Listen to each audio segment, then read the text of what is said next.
Members of the National Assembly.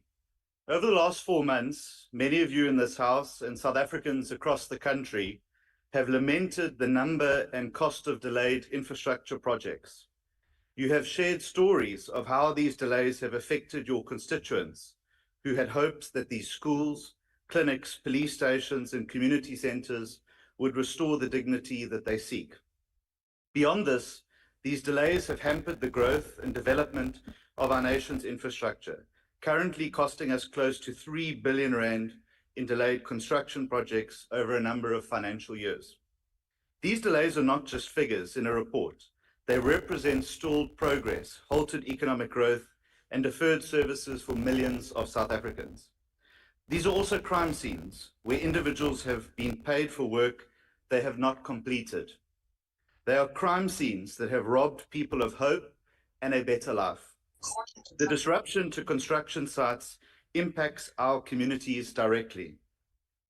It results in half-finished buildings, idle construction sites, and most importantly, wasted public funds which could have been used to improve the lives of South Africans. Since my appointment as the Minister in July, I have made it my mission to address these delays head-on. Today, I will use this opportunity to lay out the root causes of these delays, provide specific examples of affected projects, and share the concrete measures we are taking to address this situation. The task before us is not for the faint-hearted. It requires decisive action, transparency, and accountability. Where others have failed, I intend to succeed because these projects are too important for the communities that have waited far too long for them to be completed. To address this challenge effectively, it is important to understand the extent of the problem we are facing. In this financial year alone, out of the current 206 infrastructure projects overseen by our department, 164 projects are experiencing delays for a number of reasons. This represents an alarming 79% delay rate across our portfolio for this financial year.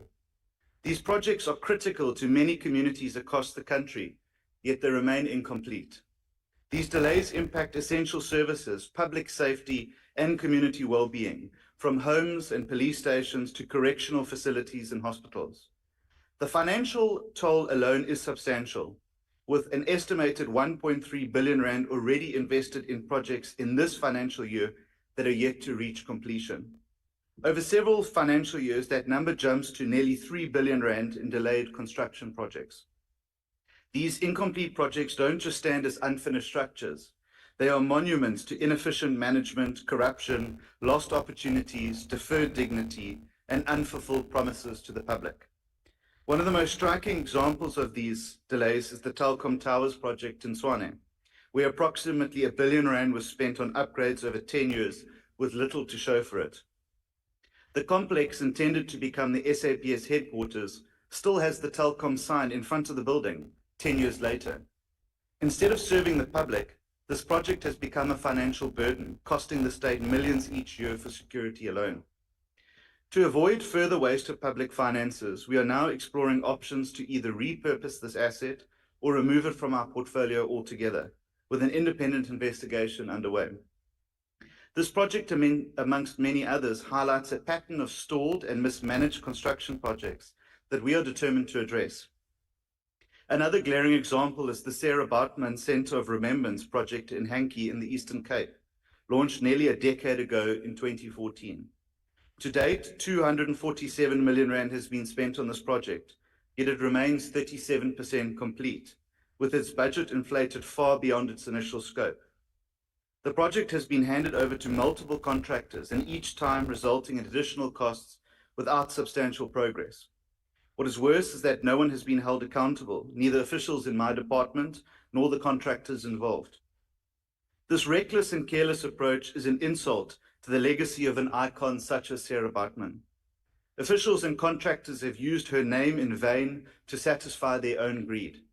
There can be nothing more offensive than what has taken place here. And this kind of mismanagement is precisely what we are committed to ending one way or another. Deputy Speaker, to address these issues directly, we are implementing several drastic measures to overhaul the way our department manages, executes, and oversees projects. First and foremost, we are establishing strict consequence management protocols for contractors who fail to deliver. Going forward, contractors who do not meet their obligations on time and within budget will face immediate repercussions, including blacklisting. And not just the businesses, the individuals themselves. They belong in jail, not on construction sites. Our blacklisting policy is straightforward. Contractors who underperform or engage in non-compliant practices will no longer have the privilege of working on public projects. This decisive action ensures that only competent, reliable contractors can participate in national infrastructure projects. Furthermore, working through the Construction Industry Development Board, we will ensure that only contractors of the appropriate size and with an adequate level of expertise are awarded large construction projects. In conjunction with this, we are enforcing new regulations for tender evaluation to ensure transparency and accountability. By adopting a public-facing system that records the tender process, we are committed to openness and transparency in contractor selection. Moving forward, audio and video recordings will provide a transparent view of how decisions are made, which will prevent any bias or irregularity in the awarding of contracts. This step, modeled after the successful approach in KwaZulu-Natal's Public Works Department, will help us restore trust and ensure that contractors are chosen based on merit and capacity to deliver. Another key contributor to delays has been the lack of enforceable oversight standards within our regulatory framework. We are addressing this by empowering the Council for the Built Environment, or the CBE, to set mandatory standards across the sector. Legislation will require registration from all practitioners in the built environment. We believe this measure will ensure that only qualified, accountable professionals are entrusted with our nation's infrastructure projects. This is not merely a bureaucratic requirement. It is a safeguard for public funds and a commitment to quality. Furthermore, the creation of a contract management unit within our department is another crucial reform.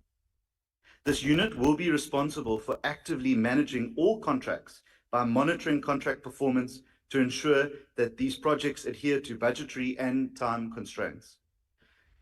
By centralizing contract oversight, we will identify potential issues early, implementing corrective actions, and holding contractors accountable at every phase of a project. We're additionally developing a pre-approved panel of contractors who have demonstrated their capacity to complete projects on time and within budget. This panel of contractors will also serve as an intervention unit to finish incomplete projects. It will allow the department to select contractors with proven track records, reducing the risk of project delays and budget overruns. However, the challenge of delays does not rest solely with contractors. We have seen that client departments often contribute to these delays by withholding payments to contractors, which disrupt project timelines. We're addressing this by establishing payment protocols to ensure that client departments meet their financial obligations promptly. Moreover, the 14 billion rand owed to us by user departments must be paid, or else we will be forced to start treating government departments as debtors, and we will apply debtor policies which may include debt collection or eviction. Delayed payments have been a major source of frustration, resulting in project stoppages and ultimately increased costs. By holding client departments accountable, we're addressing a key bottleneck, ensuring that project funding flows efficiently from start to finish. Deputy Speaker, for too long, the Department of Public Works and Infrastructure has struggled with a skills deficit, undermining our project management capacities. In response, we are making a call for experienced engineers, project managers, and construction specialists to rejoin our department. Similar to Eskom's approach, we are reaching out to seasoned professionals with skills needed to oversee complex projects and help us deliver results. It is well known that too many projects have been allocated to too few competent project managers, and the return of these essential skills will help us to resolve this issue. This recruitment drive will play a crucial role in helping us address the close to 3 billion rand backlog in incomplete projects by ensuring we have the expertise required to bring these initiatives to completion. To streamline infrastructure delivery models, we're also enhancing our partnership with Infrastructure South Africa. This partnership will enable us to expedite projects where severe delays have been experienced, leveraging ISA's expertise and their resources. ISA has proven experience in cutting through red tape, removing bureaucratic barriers, and fast-tracking essential projects critical to reducing our backlog and ensuring that projects become shovel-ready without delay. We're additionally working closely with the Auditor General of South Africa to implement live auditing processes. This approach will allow us to address financial and operational issues as they arise, rather than waiting until little can be done to remedy the situation. Regular interim financial statements and live audits will provide a real-time view of project finances, prompting corrective action where necessary. This partnership with the AGSA underscores our commitment to transparency, accountability, and responsible fiscal management. One of the key initiatives we're implementing to address project delays is the National Construction Summit on Crime-Free Construction Sites taking place next Tuesday in Durban. The summit will bring together key stakeholders, including the Minister of Police, the Minister of Finance, Public Works MECs from all 9 provinces, to develop a comprehensive solution to combat the disruption to construction sites across the country. Often referred to as the construction mafia, these criminal syndicates have disrupted countless projects, costing both the public and private sector millions of rands. As I stated shortly after my appointment, we're committed to restoring the rule of law at construction sites across the country. Furthermore, we are formalizing our approach to public asset management with the introduction of technical task teams in cities across the country. Last week, we signed a first-of-its-kind memorandum of understanding with the eThekwini municipality and the provincial government of KwaZulu-Natal to identify and repurpose neglected state-owned properties in the city. By releasing these properties for request for proposals, we aim to attract private sector investment to revitalize these assets for productive use. This initiative represents a significant shift in how we manage public assets, moving from passive ownership to active utilization. Properties like the police barracks, which have remained vacant for years, will now be considered for refurbishment or repurposing. This will help generate income for the department, attract investment, create jobs, and add value to the local communities. Deputy Speaker, as we address these deep-seated issues, we're laying the groundwork for a renewed, more effective Department of Public Works and Infrastructure. Every measure we implement, from blacklisting to live auditing, is a step to restoring accountability and ensuring that every project undertaken by this department fulfills its purpose. This commitment is not only to the buildings and structures we erect, but also to the South Africans who rely on these services and the communities that they are meant to serve. Let me be very clear.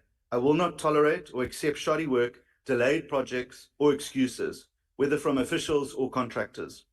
The days of taking advantage of South Africans and crushing their dreams are over. I want to assure the members of this House and South Africa at large that we are committed to overcoming the obstacles that have held back our nation's infrastructure plans. As I have mentioned, we have a significant task ahead of us, but I am certain with the determination, transparency, and the rigorous standards we are now implementing, we can bring an end to the severe delays that have plagued in construction projects across the country. Deputy Speaker, honourable members, we are truly building a better South Africa, one where public assets genuinely serve the public good, and every infrastructure project lays the foundation for future growth and for opportunity. We are creating a South Africa where the era of wasting public funds on projects that run over time and over budget comes to an end. I encourage you, honourable members, to work with us as we take action to achieve this goal. This is our intended purpose. This is our mission, to build South Africa together. I thank you.